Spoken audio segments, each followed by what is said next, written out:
Andrew Marr. He's an artist. He draws and paints. Andrew Marr. Thanks a lot, Andrew. We'll see you later on. And oh, it's the BBC. Headlines in a moment. These are the stories of amazing inventions. I haven't seen his artwork. I've seen his art book in Wetherspoons. I might buy that. Cars, robots, Andrew Marr. That's a really excellent. He draws. Jim Alcalini explores these icons. It takes more than one mind to change the world. Coming soon to be.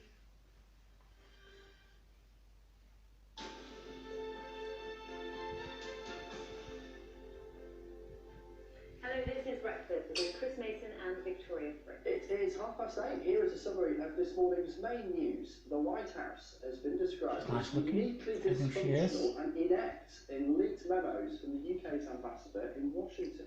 The Kim Darroch's not so very private communications, which were obtained by the Mail on Sunday, described President Trump's administration as insecure and incompetent. The Foreign Office says strong relations with the White House would not be damaged by the leak of the memos, but they did not deny their accuracy. It's been revealed that the Department of Health is planning to spend £3 million on a service to transport medication, this in the event of a no-deal Brexit at the end of October. It wants to hire an express freight service to transport medicines, blood and transplant tissue. Is it Love Island? Describe the timeline Love Island. as tight. Iran has announced, in fact, that it will break a limit set on uranium enrichment in breach of the landmark 2015 nuclear deal.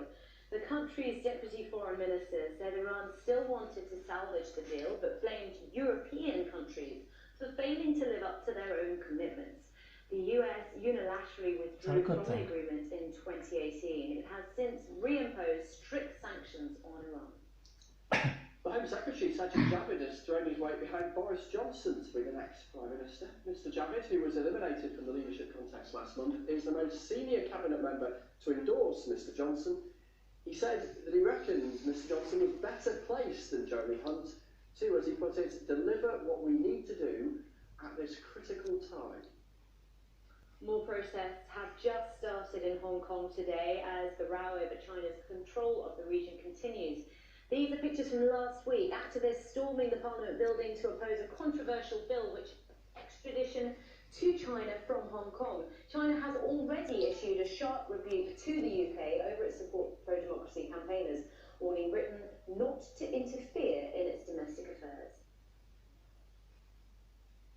An explosion from a suspected gas leak ripped through a shopping centre in Florida, injuring 21 people. Debris was sent flying across the car park of the Shanks Plaza shopping mall in Plantation, about 30 miles north of Miami.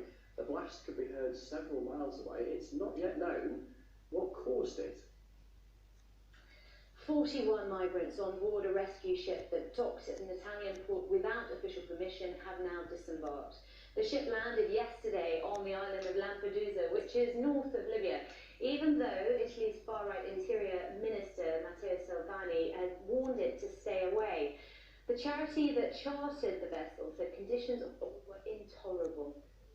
More than 1.5 million people lined the streets of London yesterday as part of Britain's biggest ever Pride event. It was an all-singing, all-dancing carnival of colour with 30,000 people from all parts of the LGBT community. I think Paul Doner went there. This year's event marks 50 years since the first Stonewall riots in New York, which were a turning point in the gay rights movement. The Duke and Duchess of Sussex have released 2 photographs to mark the christening of their baby boy. Here's the first one here. Archie Harrison Mountbatten Windsor, in the middle, was baptised by the Archbishop of Canterbury in a private ceremony at Windsor Castle yesterday. The royal couple opted to press down the public from the day and chose not to reveal the names of Archie's godparents. News now. A Cayman Island sea turtle.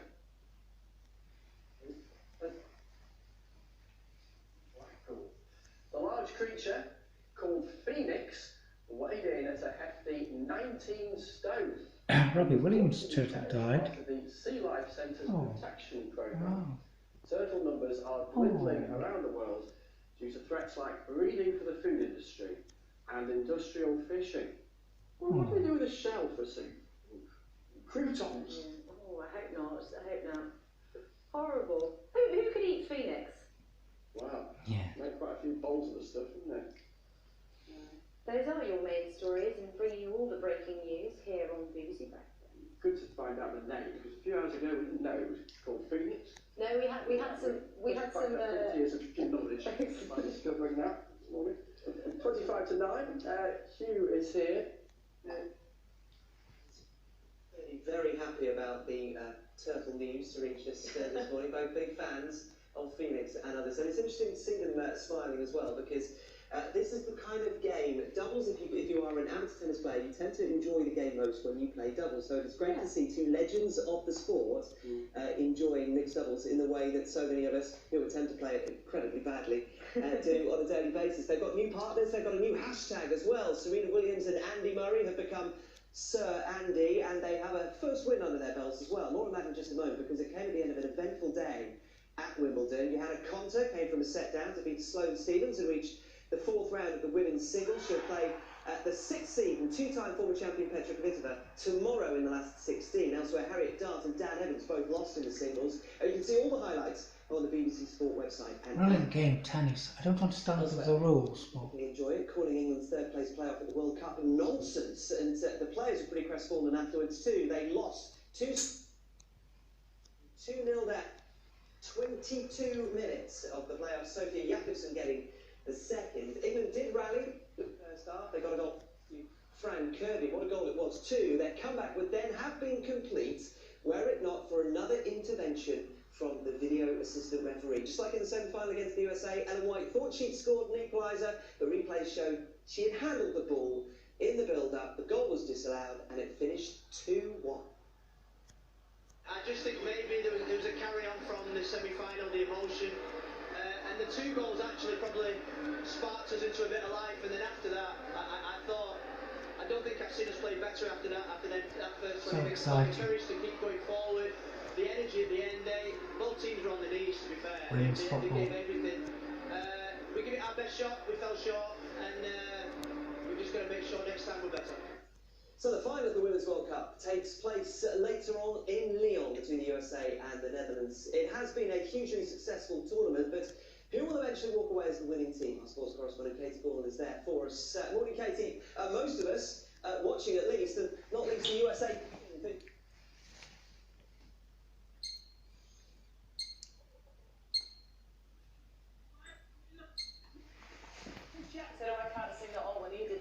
Can you actually hold the Sarah Cox, she's amazing.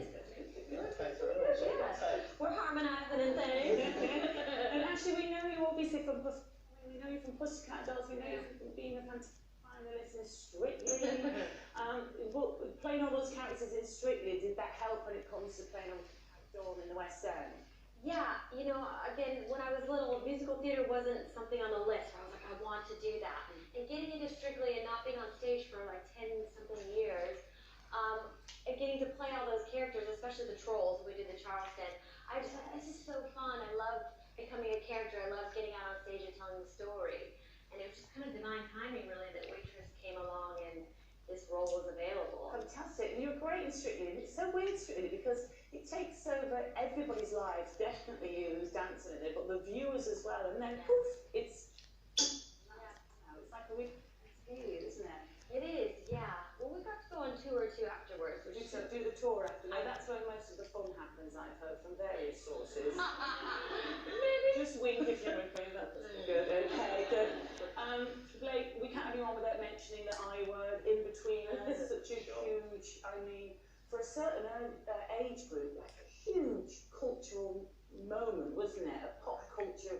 Yeah, I don't know why. It's kind of done something none of us expected it to do anywhere near as well. I remember when we did the first series, it was the first time as like an adult I'd been paid to act. I've been at like drama school and stuff before, and so that was like an unpaid public theatre job. So when we got commissioned for a second series, all of us were like, oh my god, this is amazing. We didn't think this would happen. So for it to go on and done what it's done, it's incredible. Absolutely massive. It wasn't quite overwhelming just how huge it was then. I did did you get offered lots of similar roles? Sort of How huge they are. comedy, I mean, how comedy? huge it was.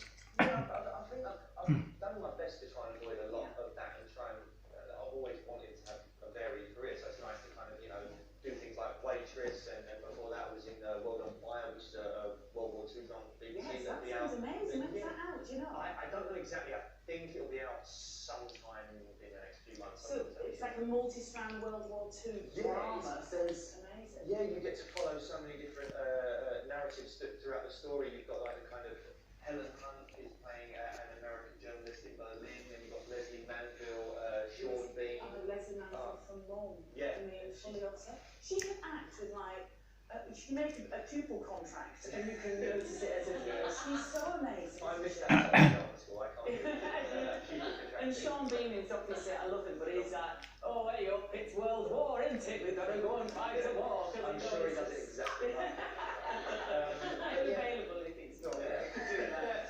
Oh well, we're looking forward to that then. That sounds magnificent. I'm worried about you actually with burning the candles at the both end with my breakfast experience, because so you're on the Western stage at the Adelphi in the evening, and then you are reporting live on the all-new Amanda Holden and Jamie Theakston Heart. Gosh, I can barely say it. It's a mouthful. I can barely say a different radio station. It's not BBC. Let me try it. Heart FM.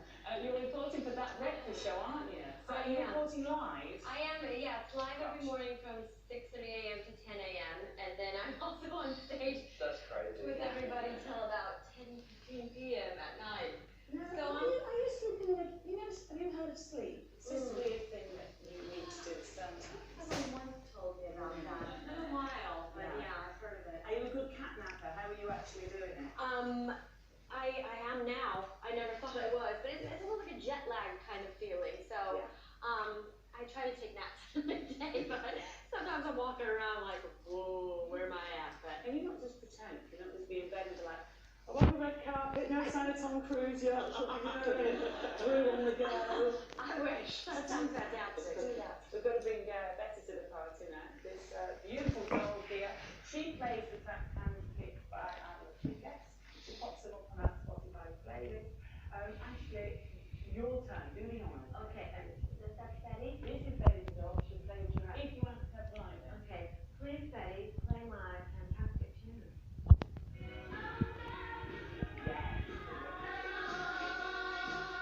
Tommy, I got one out.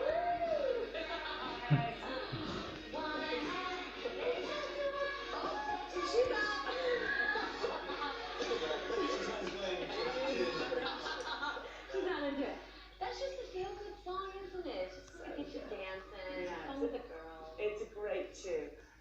What are you going for? Let's find out, Blake. Get Betty to play it. Betty? Betty? Oh, it's a bit of Play my song, please, Betty.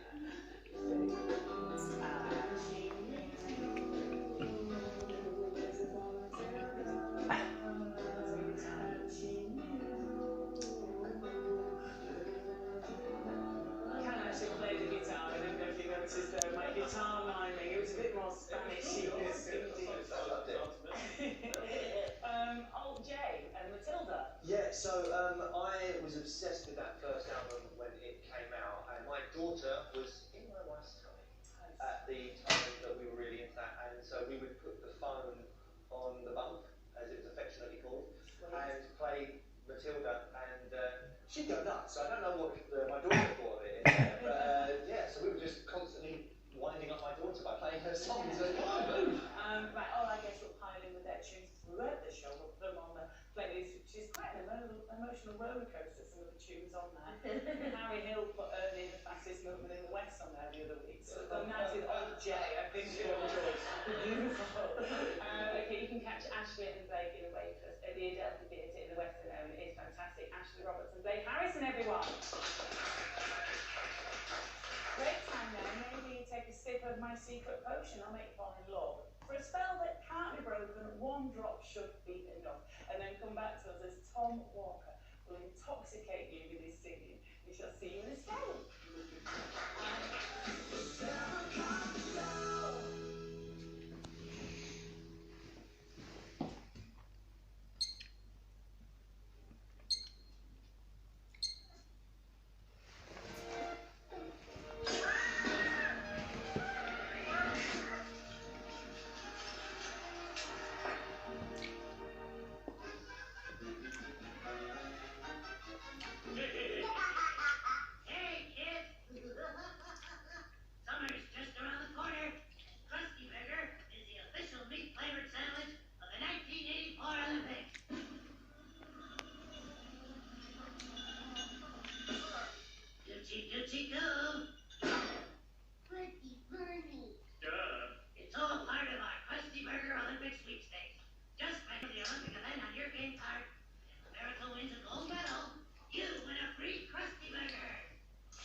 stand to lose $44 million.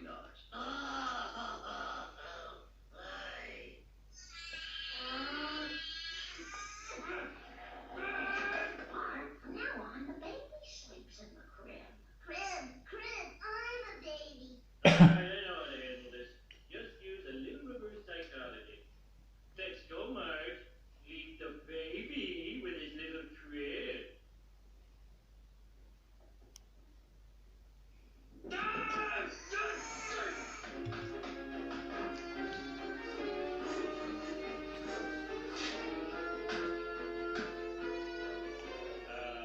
Over Jane Simpson, you're a genius. I know you like clowns, so I made you this bed. Now you can nap yourself to sleep.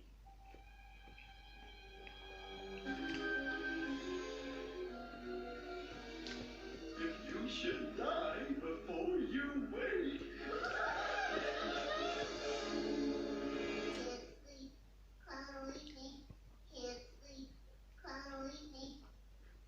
Oh, doctor, we are seconds away from the 100-meter butterfly. And with the East German women shaving their backs 9,000 miles away, the Americans are heavy favorites. Patience, my friend. Oh, she's fat. The red bikini. Oh no, these are children. They're not. Can't do that. Or they might be adults. In which case it's okay.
Have you seen this?